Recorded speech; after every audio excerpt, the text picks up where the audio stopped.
لغة القرآن وخير نبي سكناها الروح كما أمي.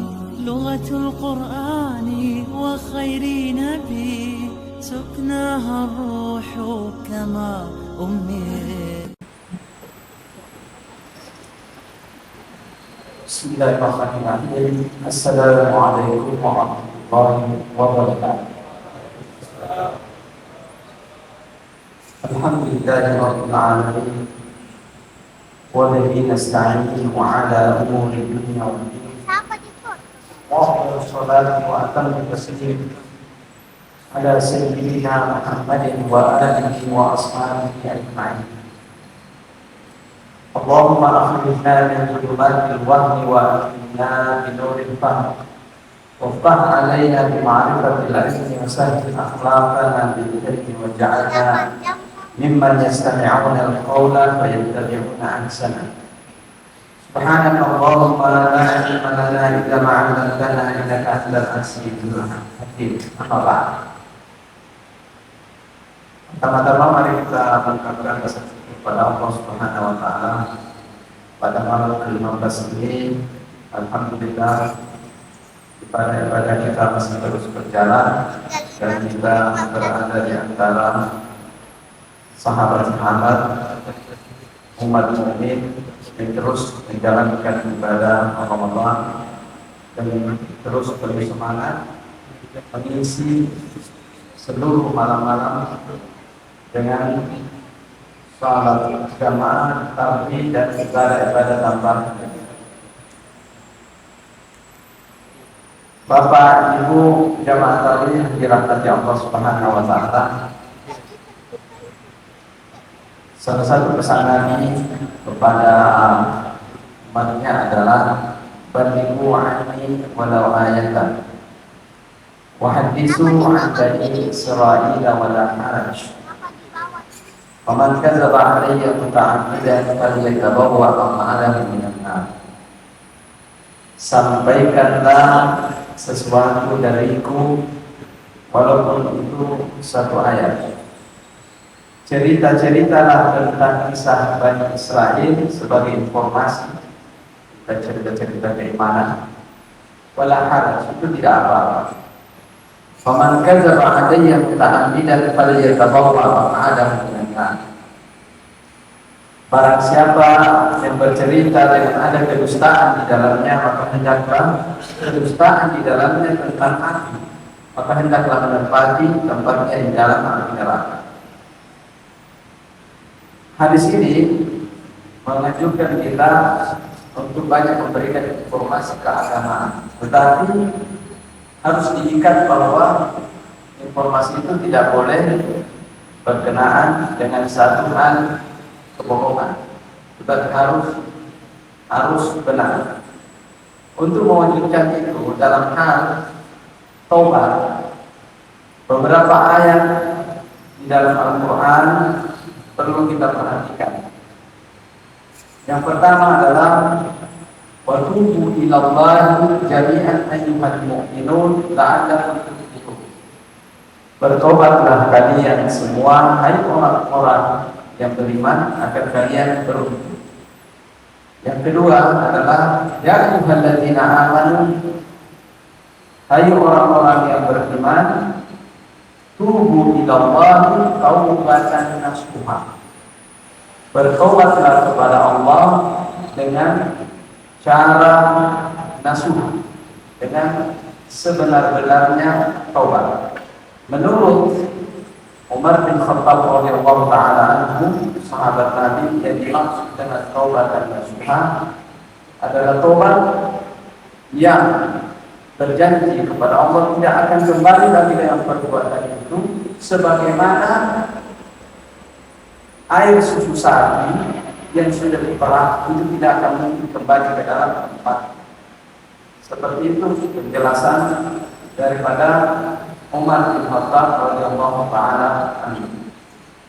Kemudian Rasulullah sallallahu alaihi wasallam bersabda, "Ya ayyuhan nas, hai sekalian manusia, tubu ila Allah wastaghfiruh, bertobatlah kepada Allah dan minta ampunlah. Fa inni atubu fil yawmi mi'ata marrah, sesungguhnya saya ini bertobat kepada Allah dalam satu hari 100 kali. Jadi perbuatan tobat ini adalah perbuatan yang harus sering dilakukan, disebabkan karena kecenderungan manusia itu hilaf dan salah, apakah dengan disadari atau tidak disadari. Maka tobat yang tinggi nilainya di sisi Allah adalah tobatan nasuha. Nah, permasalahan tobat ini banyak hal yang perlu kita kaji di dalamnya. Bagaimana bentuknya tobatan nasuha ini? Kemudian seperti apa syarat-syarat tobat? Kemudian bagaimana peranan orang-orang yang bersalah yang ada di sekeliling kita, dan bagaimana Allah Subhanahu wa taala memperlakukan orang-orang yang bersalah. Ini sejumlah hal yang perlu kita cermati. Baiklah, untuk malam ini kita lihat bagaimana cara tobatan nasuha. Mengapa dikatakan nasuha? Ya, ini selain daripada definisi tadi yang sudah ditetapkan oleh Umar bin Khattab radhiyallahu ta'ala, ada lagi kisah tentang nasuha, taubatan nasuha. Dalam hadis tadi dikatakan, ceritalah, berilah informasi, walaupun itu cerita tentang Bani Israel. Wala haraj, tidak apa-apa katakan, yang penting ceritanya betul dan benar. Baik, berdasarkan hadis ini saya akan sedikit mengungkap suatu cerita tentang seorang pemuda namanya Yusuf. Pemuda ini dari golongan Bani Israel. Ia melakukan perbuatan-perbuatan berdasarkan hawa nafsunya. Segala perbuatan buruk dia kerjakan. Dan lancar-lancar saja kehidupannya. Lancar-lancar kehidupannya, dia mengerjakan perbuatan buruk. Kemudian setelah dia menikah, hasil itu. Suatu saat, tiba-tiba beginilah kalau Allah memberi rahmat kepada seseorang. Tiba-tiba di dalam benaknya itu dia menyadari betapa banyak usia yang saya jalani seluruhnya adalah keburukan dan jauh dari petunjuk Allah Subhanahu wa taala. Orang beriman pada Allah, orang beriman, tetapi dia tidak bisa tahan hawa nafsunya sehingga berbuat apa saja. Maka terdetiklah di dalam pikirannya, dan karena pikirannya itu seperti itu menyadari, dibenarkan oleh hatinya, dan dia orang beriman, tobat dari. Dia mengatakan, umur saya entah tersisa berapa. Kalau saya tidak segera bertobat, bagaimana? Akhirnya dia memanggil istrinya. Hai istriku, sudah saatnya saya ini bertobat, dan saya tidak bisa bergabung lagi dengan masyarakat yang ada di sekeliling saya, disebabkan karena saya tidak bisa menahan diri. Kalau gitu, saya ingin minta izin kepada Anda dan mengajak sekalian, saya ingin pergi ke gunung, beribadah kepada Allah sampai akhir saya hidup. Saya akan memanfaatkan masa-masa saya ini berikutnya untuk bertobat. Kalau engkau setuju, aku akan ajak kita sama-sama. Tetapi kalau tidak setuju, izinkan saya kita berpisah. Tidak bisa lagi saya tahan perasaan ini, sudah terlalu banyak kesalahan saya. Kata istrinya, ini akan tunggu, hai suamiku. Ya, saya akan ikut denganmu kemana pun kita pergi. Kalau begitu, mari kita tinggalkan tempat kita ambil bahan yang bisa kita ambil. Setelah itu dia pergi ke gunung. Singkat cerita, di gunung tidak ada apa-apa di sana. Ada suatu gua yang masuk ke dalam gua. Mereka sudah janji siang hari kita puasa, malam hari kita ibadah. Siang hari kita puasa, malam hari. Sampai Allah memanggil kita setuju beribadahlah si Nasuhai. Ketika beribadah hari pertama masih dia bisa di saat mau buka puasa tidak ada apa-apa, dia keluar masih tahan. Hari kedua sampai hari ketiga hampir mereka binasa disebabkan karena lapar. Ya. Nah, pada hari ketiga itulah dia mencari untuk buka puasa jauh dari tempat. Kemudian dia dapatkan ternyata dia tidak dapat apa-apa, rumput-rumput lah yang mereka masak, yang mereka makan. Kemudian dari kejauhan itu ada seekor kambing yang sementara lepas. Dia katakan pada istrinya, nah ini ada seekor kambing, tapi tidak ada orangnya. Siapa orangnya? Saya mau tangkap ini kambing. Kata istrinya, jangan, suamiku. Mengambil hak orang adalah tidak baik dan dilarang oleh Allah Subhanahu wa Ta'ala. Saya tidak memanggil, tapi saya cuma mau amankan. Anggaplah ini adalah titipan pada kita. Suatu saat orang yang akan datang itu kita berikan kepada dia. Daripada kita tinggal di hutan ini, apa yang akan terjadi kalau seandainya itu binatang buas datang menangkap, dan dia akan binasa. Ya. Nah, untuk menghindari itu, yang kita bisa lakukan demi kambing ini, kebaikan yang bisa kita lakukan, kita amankan. Sudah ini titipan buat kita, yang tidak kambing. Ternyata kambing itu adalah kambing betina. Sampai di tempatnya, banyak susunya menetes-netes. Ya, diambillah susu itu, mereka minum. Diberi minum oleh Allah Subhanahu wa Ta'ala. Itulah yang keras. Setiap hari ternyata tambah 10 tahun ini ternyata itu adalah kambing hamil. Kambing sudah hamil. Ya, akhirnya apa yang terjadi?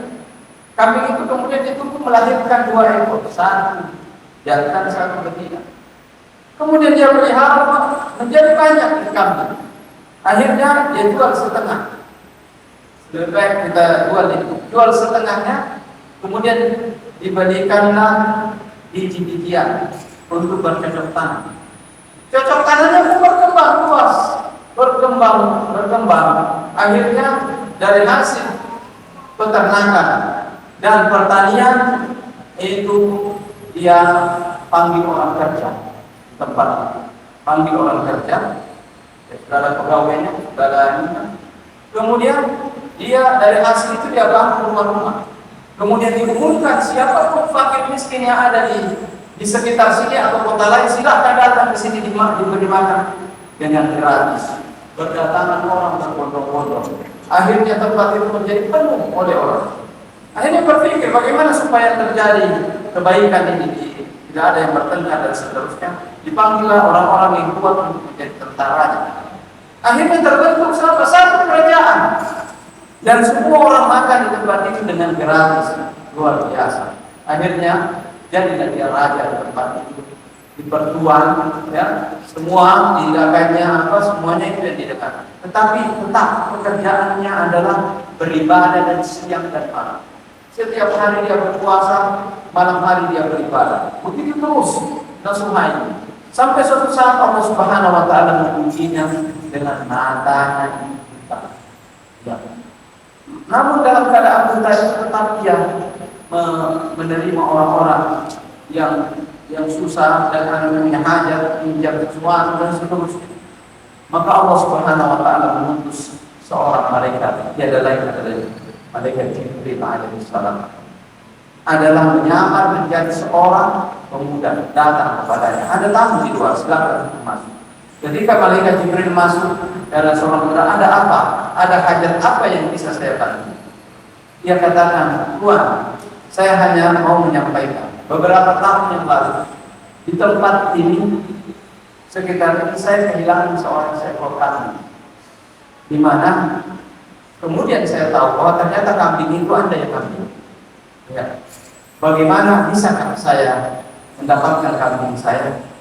Kata orang ini, oh betul, saya yang mendapatkan kambing itu dan itu adalah titipan pada saya. Begini saja, berapa ekor kambing, berapa ekor unta, dan berapa yang kamu inginkan, ambil yang kamu inginkan. Kata ini pemuda ini, nanti ada lain dalam Malaikat Jibril, saya tidak menginginkan apa-apa, saya cuma mau kambing itu. Kambing seekor itu yang saya mau. Dan saya tidak mau yang lain. Kalau begitu, ya, kalau kambing itu yang kamu mau, maka semua yang ini adalah penjelmaan dari kambing seekor itu. Karena sudah lama pakai kambing itu sudah mati. Semua yang ada itu penjelmaan. Gedung-gedung, istana, peternakan, perkebunan, dan semua orang-orang bekerja di sini adalah itu. Ambil semua, jangan ini. Apa saya terbebas dari apa yang kamu dulu? Ya. Kalau begitu saya ambil. Masih ada tak tersisa? Kata Malaikat Jibril. Masih ada.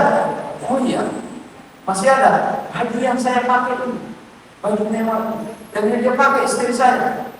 Saya akan ambil kembali di gua sana. Baju saya masih ada di sana. Ya, sekarang heran semua orang penduduk tempat itu. Siapakah gerangan si pemuda ini yang membuat si raja itu mati? Akhirnya dia pergi berbuat sama-sama. Kemudian dia ganti baju ini, dia pakai baju masuk namanya, yang terbuat dari kulit bulu kambing. Ya, dari wol itu dia pakai kembali pakaian ininya dengan istrinya. Kemudian masih ada yang tersisa, masih ada. Katanya, masih ada. Daging yang ada di tubuh saya ini sudah gemuk. Itu adalah hasil minum daripada susu kambing dulu. Saya harus serahkan juga. Dan terus apa yang kamu mau bikin? Kata ini, begini, kau pekerjakan saya dan istri saya jadi pekerjamu. Ambil saya jadi karyawanmu, pekerjamu. Kemudian mudah-mudahan dengan bergerak daging saya mengecil nanti mengkurus kembali. Oh iya, kalau itu kita setuju. Tapi kita berangkat kembali ke istana ini. Ya, jadi berangkatlah kembali. Setelah sampai di istana, Malaikat Jibril mengatakan, hai Tuan Raja, silahkan duduk kembali di singgasanamu dan silahkan pakai pakaian bagus. Saya adalah Malaikat Jibril dan diutus oleh Allah Subhanahu wa Ta'ala untuk memujimu. Nah, kamu adalah orang berhak. Ketahuilah, engkau diberikan oleh Allah 100 hajatmu sudah dijamin oleh Allah di dalam kehidupan akhirat. Apapun kemauanmu di kehidupan akhirat 100 jumlahnya sudah ada. Tetapi 3 di dunia ini dikabulkan oleh Allah. Minta 3 permintaan, saya akan dikabulkan oleh Allah. 3. Ya, apa yang dikatakan si nafsu ini? Saya minta 1. Jangan pernah ada di muka bumi ini orang yang lapar kecuali Allah Subhanahu wa Ta'ala berikan. Itu permintaan saya kepada Allah. Diterima. Yang kedua, jangan pernah ada orang yang tidak punya pakaian di muka bumi ini yang tidak diberi pakaian oleh Allah. Diterima. Kemudian yang ketiga, jangan pernah ada kitab suci yang turun kecuali menyebut nama.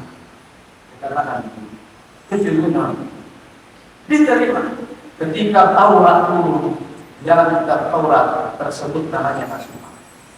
Ketika kitab Injil turun, ada namanya Nasuha. Ketika kitab Al-Quran turun, ya ayyuhalladzina amanu tubu ilallahi taubatan nasuha. Hai orang-orang yang beriman, bertobatlah kepada Allah seperti tobatnya Nasuha atau dengan cara Nasuha. Disebutkan seperti itu. Dikabulkan.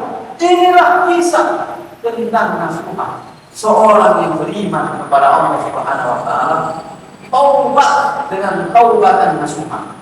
Nah, ini masih perlu kita jelaskan bagaimana eksistensinya dan bagaimana diku-dikunya. Insyaallah besok subuh kalau ada waktu kita lanjutkan kajiannya. Hadanallahu wa iyyakum walhamdulillahi rabbil alamin.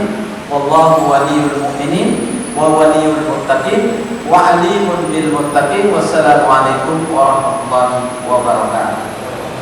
لغة القرآن وخير نبي سكناها الروح كما أمي.